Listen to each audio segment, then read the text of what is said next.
Hi, everybody. Dick Vitale. Hey, make sure you listen, man, to Locked On Blue Devils with J.J. Jackson. He's awesome, baby. You are Locked On Blue Devils, your daily podcast on the Duke Blue Devils, part of the Locked On Podcast Network, your team every day.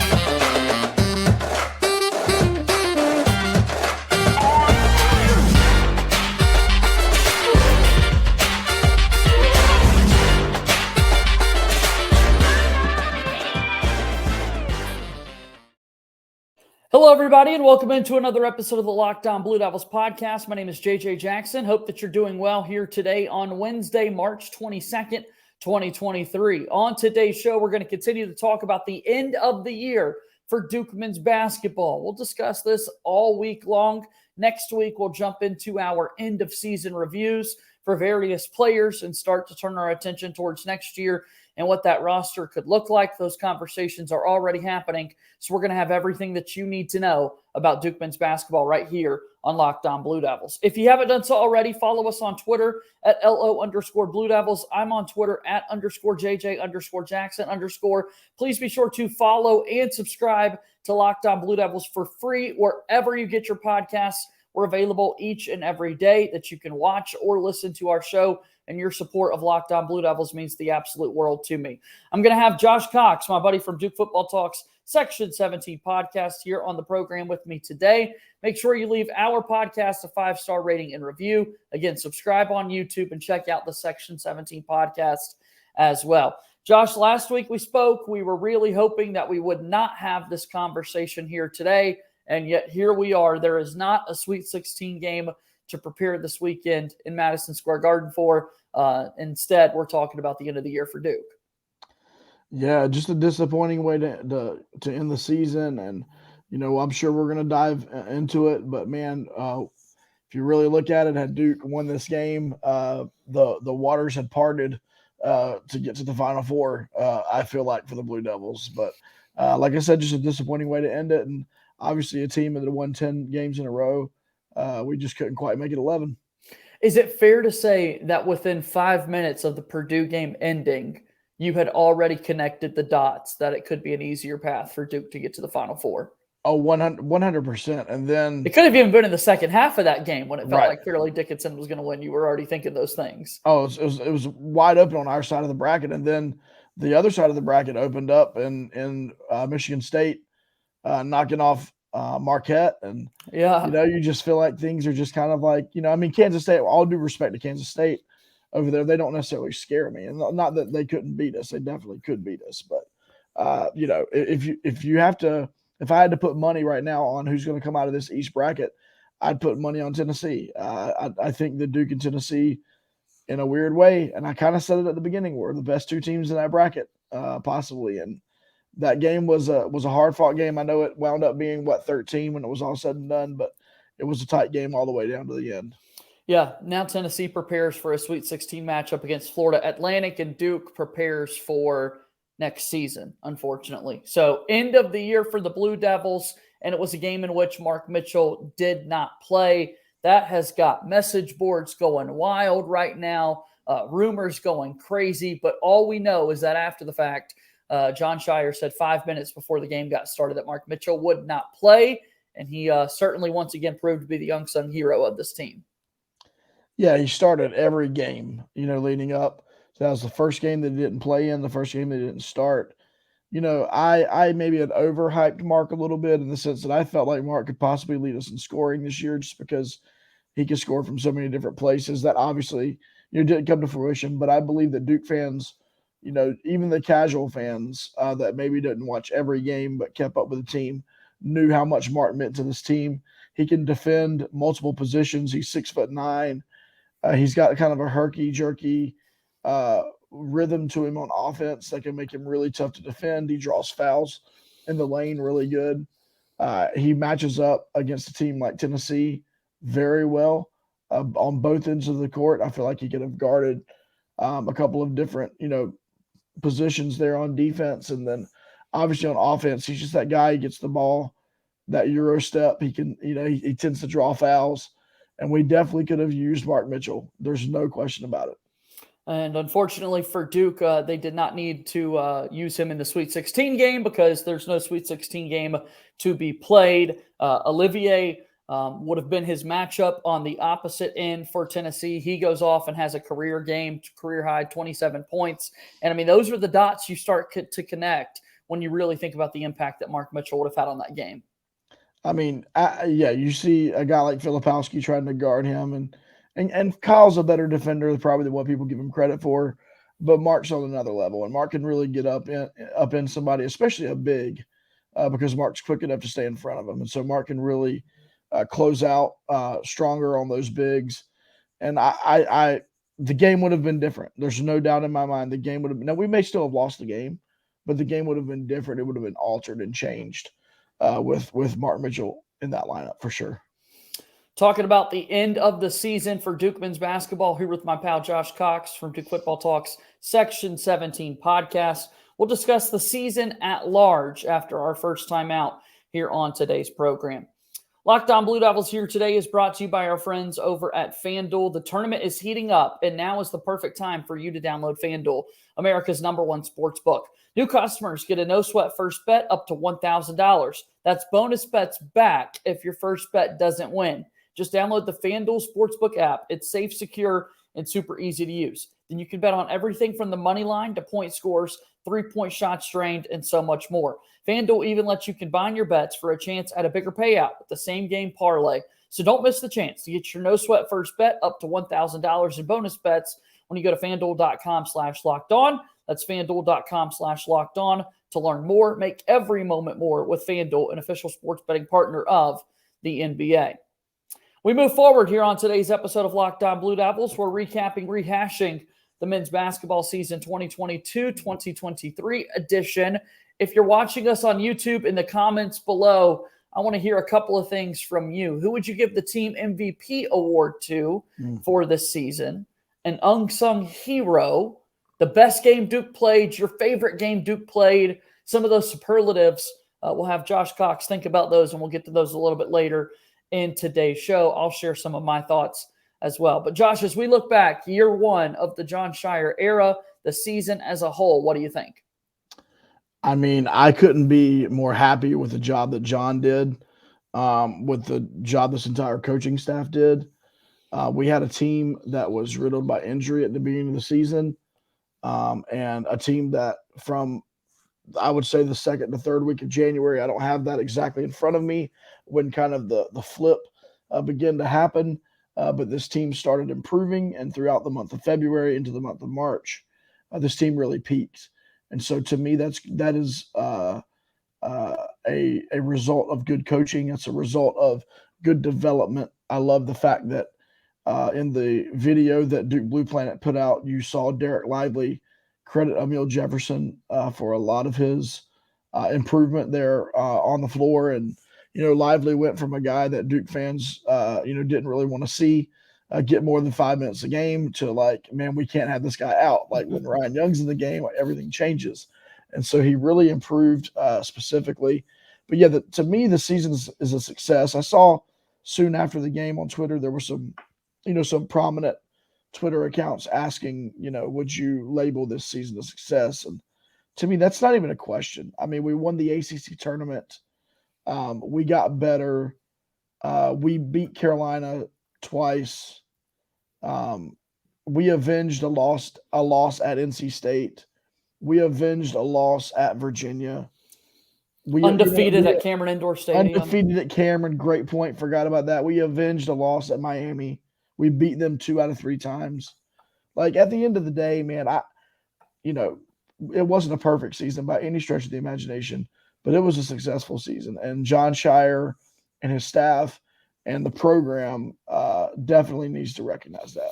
Yeah, no, I mean, so many boxes were checked. I do think it's so important to take care of home court, as we discussed going into the tournament. These games were played on neutral sites. We know that Scheyer is going to be holding this position for many, many years to come. We also understand that, look, Duke is not going to go unbeaten in the rest of Cameron Indoor Stadium games played. Like, that is unfortunately not a trend likely to continue for Scheyer, but dominating home court is so important in so many ways. the season has to be deemed a success. And really the player development, Josh, was so important. We mentioned Derek Lively the second, but Proctor got better from the start of the year to the end. We saw Mark Mitchell continue to improve. We saw, someone like Dariq Whitehead, once he was healthy, he continued to improve. His shooting was outstanding. Like it really was a nice coaching job done by this staff throughout the whole season. Yeah, and Duke fans have complained about the lack of player development in the past, even though I would argue guys like Jordan Goldwire, Emil Jefferson, we could go down the list of guys who were developed. But this season, as you just mentioned, there are multiple players that I believe you can point to. And I even if you take the first 2 months of the season, a player like Jalen Blakes, I mean, who would have thought that for a stretch of our season that he would be starting, that he would have a game where he scored, 17 points? 17, yep. And so I even look at something like that. Like, I think that was really big for this staff. And so, if I'm a player being recruited, looking at Duke, I think if you point to a guy like Derek Lively, you point to a guy like Mark Mitchell, Tyrese Proctor, you see how, man, I can get there. And even if I'm a one and done, I can be there for 9 months, and my game is going to evolve and it's going to improve while I'm in Durham. So to me, that's a win, right? Absolutely. And that's something that I think moving forward, recruits are going to be able to see. Transfer portal guys are going to be able to see. Duke had a couple of portal players play a good bit this season. When you look at someone like Ryan Young, Jacob Grandison, I don't know that he played to the level that Duke fans expected him to this season, but he was still a big part of the team. Like, the future's super, super bright for sure. Yeah, and there's obviously a lot of question marks, coming into the offseason. Literally, Duke basketball never stops because, I think it's April the 20th or something is when the deadline to declare for the draft or something like that. And then there's the portal opening and closing and all those types of things. I mean, while it's already madness. Yeah, it is. And while I know we wish we were talking about an upcoming Sweet 16 game, there will be plenty of conversation to be had, in this offseason about what these guys do next and what John Shire's left to rebuild next year. Yeah, it'll be interesting. 5 scholarships are coming in for Duke that we know of in the freshman class, meaning that you've got to replace 5 scholarships currently on your roster. A very easy one would be someone like Jacob Grandison, whose collegiate eligibility has expired. It's come to a close. But then there are other guys that have to make those big-time decisions, Josh, and it's time that folks start speculating on what is the right decision for those players to make. Is the transfer portal an option? Is starting their pro career something that they want to do as well? Yeah, and I'm sure you'll have conversations with me and plenty of others over the next 2 to 3 weeks about, who's going to make what decision. In a perfect world, you'd like to see guys make the decision sooner rather than later because the transfer portal does play such a role in college sports. But I will say this, I do not believe next year's team is going to be reliant upon a splash in the transfer portal. I believe that we definitely could use a big man. I wish like Oscar Tshiebwe 2.0 was out there somewhere, in the transfer portal, like a big that could come in and start and gonna grab you, a double-digit rebounds every game and stuff like that. I don't know that player exists, but that is a whole. Okay, so I know this is not about who's going to stay, who's going to go, right? That's not what we're talking about today. Doesn't matter who stays and who goes. There will be a hole next year at like a starting center role. That's going to have to be. We're either going to have to play small, or we're going to have to use Ryan Young as a starter, which I'm sure that Coach Shire does not necessarily want to do.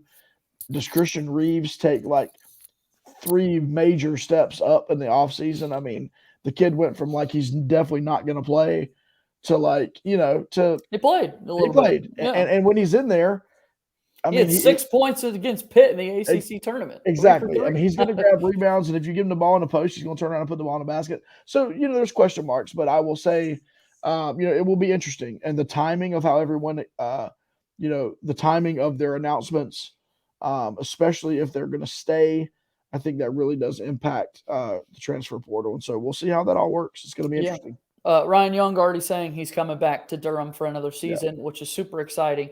That's a whole nother discussion that we have to have about college basketball, Josh, that we need to make guys declare whether or not they're coming back, right?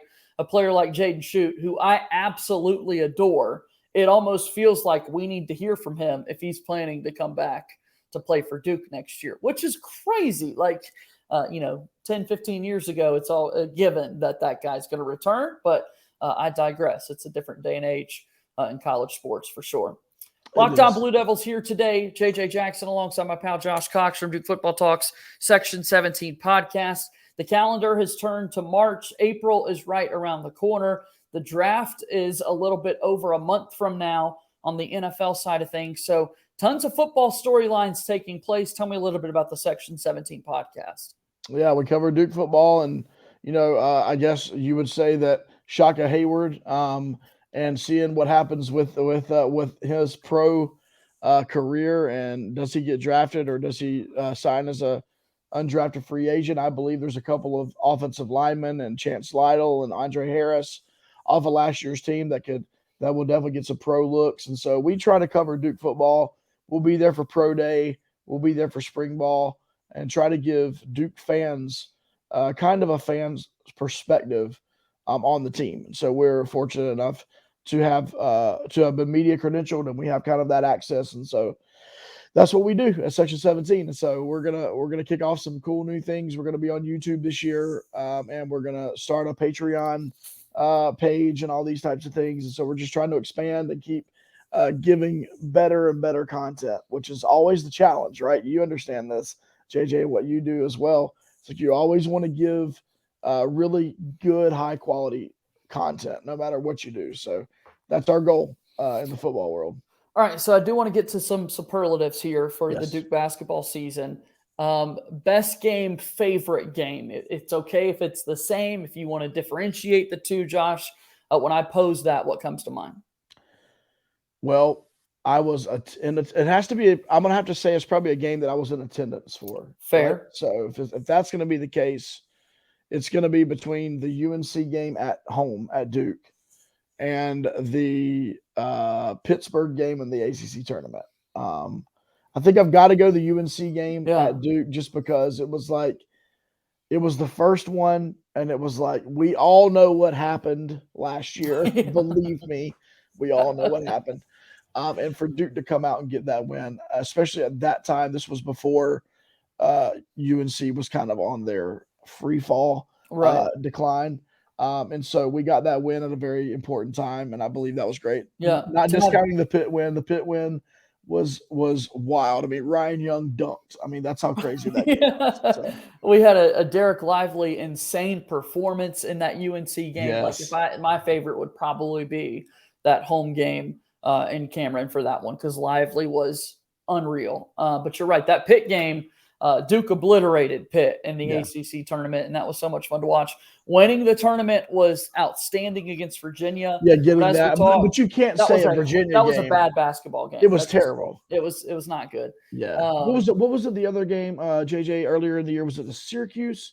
It was at Syracuse where we came out and we throttled them. That would be the other game in my mind that would have been. There was a Georgia Tech game that because it's just so Duke won by 40, right? Or I still think at one of the very first games of the year, South Carolina upstate maybe, Duke only gave up 39 points. Yeah. And an NCAA and their defense proved to be incredible all season, but you play 40 minutes and you only give up 39. All right, team MVP. So this is very difficult. It's a two-man race, in my opinion, between the captain, Jeremy Roach, and Kyle Filipowski.